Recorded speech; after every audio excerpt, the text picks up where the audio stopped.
हुआ उदास में? का बताई बेटा, हमरा तहार चिंता बा।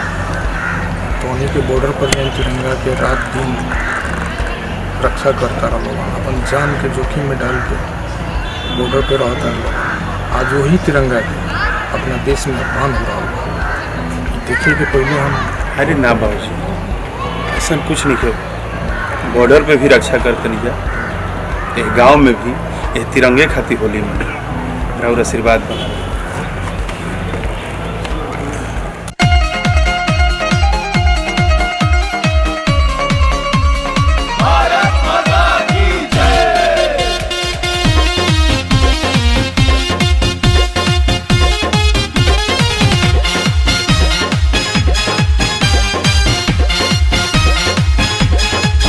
किसानों से कोई बैर नहीं है, दुश्मन तेरी खैर नहीं। होली में मूड अब हो गईल गरम, चुपचाप रहला तो बाची न धरम। भारत माता की जय। किसानों से कोई बैर नहीं है, दुश्मन तेरी खैर नहीं। अरे आग लगाने वाले सुन अन्नदाता मेरे गैर नहीं। ये टुकड़े टुकड़े गैंग वाले तेरा वीर देश से पंगा है। कैसा नाच ये नंगा है, खतरे में मेरा तिरंगा है। कैसा नाच ये नंगा है, खतरे में मेरा तिरंगा है।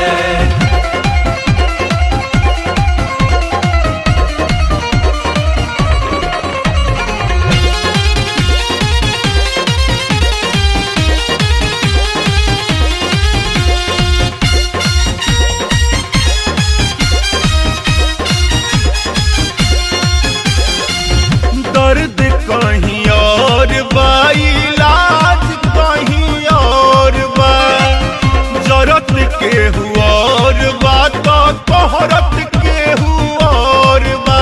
मेरा भारत दिल में बसता है, इसके सिवा कोई खास नहीं। मेरा भारत दिल में बसता है, इसके सिवा कोई खास नहीं। मेरी माँ का आंचल धूमिल हो, ये मुझको बर्दाश्त नहीं। जे छुअल तिरंगा गलत नियत से बाह उखाड़ के छाट देती। जे छुअल तिरंगा गलत नियत से बाह उखाड़ के छाट देती। यदि रहता कोनो विदेशी तो हम बोटी बोटी काट देती। हम बोटी बोटी काट देती। उस माँ को कोई छुएगा कैसे, जिसका बेटा चंगा है। चंगा है। कैसा नाच ये गंगा है, खतरे में मेरा तिरंगा है। कैसा नाच ये गंगा है, खतरे में मेरा तिरंगा है।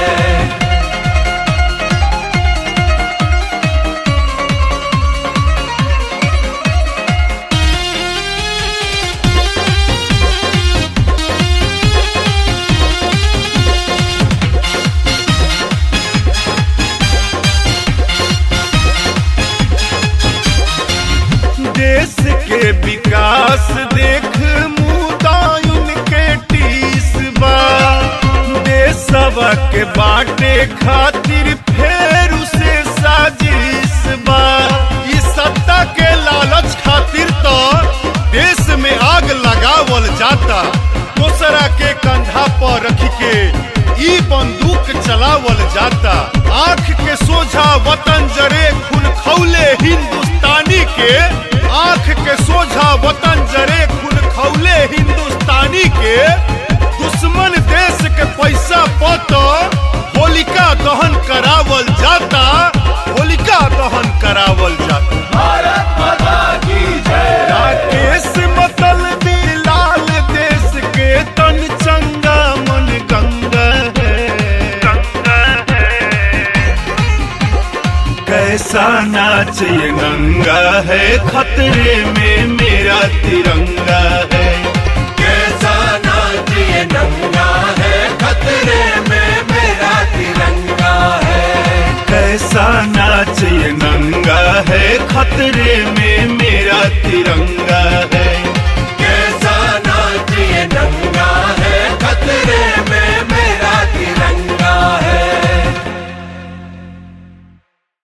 ये गैर नहीं ये टुकड़े टुकड़े गैंग वाले, तेरा वीर देश से पंगा है।